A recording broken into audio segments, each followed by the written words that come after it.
Zero വെക്ടറിന് വേണ്ടിയിട്ട് നമ്മൾ എടുത്തത് 0 0 എന്നുള്ളൊരു വെക്ടറാണ് സീറോ വെക്ടറായിട്ട് എടുക്കുന്നത്. 0 0 എന്നുള്ളത് വിയിലൊരു എലമെൻ്റ് ആക്കിയിട്ട് എടുത്തു. അല്ല R2ലെ എലമെൻ്റാണ് 0 0. അപ്പോൾ H1 H2 പ്ലസ് 0 0 ചെയ്യുമ്പോൾ എന്ത് കിട്ടുന്നുണ്ടോ നോക്കണം. H1 H2 തന്നെ കിട്ടുന്നുണ്ടോ നോക്കാം. അപ്പോൾ H1 H2 plus 0 0 equal to by definition H1 plus 0 H2 plus 0 ആണ്. H1 പ്ലസ് 0 എന്ന് പറഞ്ഞാൽ H1 തന്നെ, H2 പ്ലസ് 0 എന്ന് പറഞ്ഞാൽ H2 തന്നെ. ഇനി ഇത് തിരിച്ചും ചെയ്യണം. H plus 0 equal to 0 plus H എന്നാണ്. അപ്പോൾ 0 0 plus H1 H2 is equal to 0 plus H1 0 plus H2. 0 plus H1 എന്താണ് H1 H2. അപ്പോൾ H പ്ലസ് 0 ചെയ്താലും 0 പ്ലസ് H ചെയ്താലും എന്ത് തന്നെ കിട്ടുന്നുണ്ട്, H തന്നെ കിട്ടുന്നുണ്ട്. അപ്പോൾ 0 vector in R2 is ordered pair 0 0. ഇനി 0 വെക്ടർ കിട്ടിക്കഴിഞ്ഞാൽ അടുത്തത് നെഗറ്റീവ് ഓഫ് എ വെക്ടറാണ്. എന്താ നെഗറ്റീവ് ഓഫ് എ വെക്ടറിൽ പറയുന്നത്, H പ്ലസ് മൈനസ് H ചെയ്യുമ്പോൾ 0 വെക്ടർ കിട്ടണം. അപ്പോൾ ഇവിടെ H ആയിട്ട് നമ്മൾ എടുക്കുന്നത് H1 H2 ആണ്. അപ്പോൾ H1 H2ൻ്റെ കൂടെ എന്ത് ആഡ് ചെയ്താലാണ് വെക്ടർ 0 0 കിട്ടുക. അപ്പോൾ നമ്മൾ ഈ H1 H2ൻ്റെ നെഗറ്റീവ് ആയിട്ട് മൈനസ് H1 മൈനസ് H2 ആണ് എടുത്ത് നോക്കുന്നത്. ഇത് നമ്മൾ ആഡ് ചെയ്യുമ്പോൾ 0 0 കിട്ടുന്നുണ്ടോ നോക്കാം. അപ്പോൾ H1 H2 plus minus H1 minus H2 is equal to by definition H1 plus minus H1 that is H1 minus H1 H2 plus minus H2 H2 minus H2 H1 minus H1 0 H2 minus H2 0. അപ്പോൾ H1 H2 plus minus H1 minus H2 is equal to 0 0 എന്ന് കിട്ടി. അതേപോലെ തിരിച്ചും കൊടുക്കുക. Minus H1 minus H2 plus H1 H2 is equal to minus H1 plus H1 minus H2 plus H2 that is 0 0. അപ്പോൾ H plus minus H is equal to minus H plus H is equal to 0 എന്ന് കിട്ടി. അപ്പോൾ negative of H1 H2 എന്ന് പറയുന്നത് എന്താണ്, minus H1 minus H2 ആണ്. 4 conditions 5 കണ്ടീഷനും satisfy ചെയ്തു. ഇനി നമ്മൾ നോക്കുന്നത് എന്താണ്, സ്കേലാർ മൾട്ടിപ്ലിക്കേഷൻ്റെ 5 കണ്ടീഷനാണ്. അപ്പോൾ ഫസ്റ്റ് വൺ നോക്കേണ്ടത് സ്കേലാർ മൾട്ടിപ്ലിക്കേഷൻ ക്ലോസ്ഡ് ആണോ നോക്കണം. അതിന് വേണ്ടിയിട്ട് ഈ വെക്ടറിൻ്റെ കൂടെ നമ്മൾ എടുക്കുന്ന വെക്ടർ H1 H2 ആണ്. H1 H2ൻ്റെ കൂടെ ഒരു സ്കേലാർ കൊണ്ട് മൾട്ടിപ്ലൈ ചെയ്ത് കഴിഞ്ഞാലും അതെന്താണ്, ഒരു ഓർഡർഡ് പെയർ ആയിട്ട് കിട്ടുന്നുണ്ടോ നോക്കാം. R2ലെ എലമെൻ്റ് ആവണമെങ്കിൽ ഓർഡർഡ് പെയർ ആവണം അല്ലേ. അപ്പോൾ if K is any scalar K into H1 H2 is equal to എന്ത് വരും, KH1 KH2. ഓർഡർഡ് പെയർ ആണ് കിട്ടിയത്. ഓർഡർഡ് പെയർ ആണെങ്കിൽ അത് R2ലെ എലമെൻ്റ് ആയിരിക്കും. Multiplication is closed. ഇനി K ഇൻറ്റു അടുത്ത പ്രോപ്പർട്ടി പറയുന്നത് എന്താ, by definition K into H plus y is equal to KH plus KY എന്ന് കിട്ടണം. ഇവിടെ Hനും Yക്കും പകരം നമ്മൾ എടുക്കേണ്ടത് H1 H2ഉം Y1 Y2 ആണ്. അപ്പോൾ K into H1 H2 plus Y1 Y2 is equal to by definition എന്ത് വരും, K into H plus y KH plus KY ആണ്. അപ്പോൾ by definition K into H1 H2 plus KH plus KY എന്ന് പറഞ്ഞാൽ KH1 K into H എന്ന് പറഞ്ഞാൽ K into H1 H2 എന്ന് പറഞ്ഞാൽ എന്താണ്, KH1 KH2 ആണ്.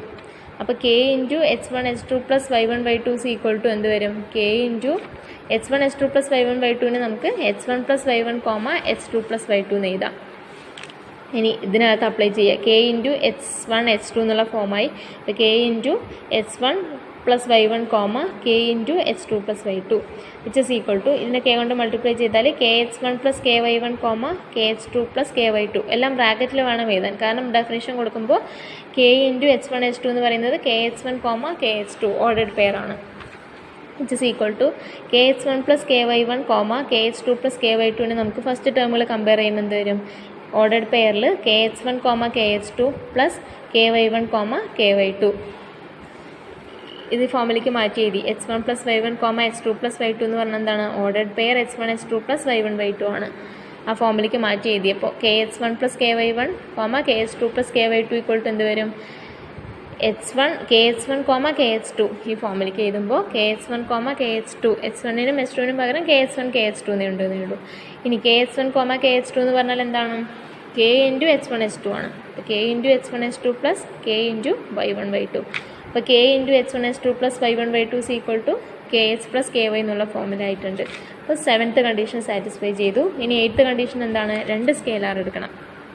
K1 plus K2 into H1 H2 is equal to by definition എന്ത് വരും, K1 plus K2 into H1 K1 plus K2 into H2 which is equal to ഇതിന് നമുക്ക് ഈ rule വെച്ചിട്ട് K1 H1 plus K2 H1 K1 H2 plus K2 H2 എന്ന് വരും.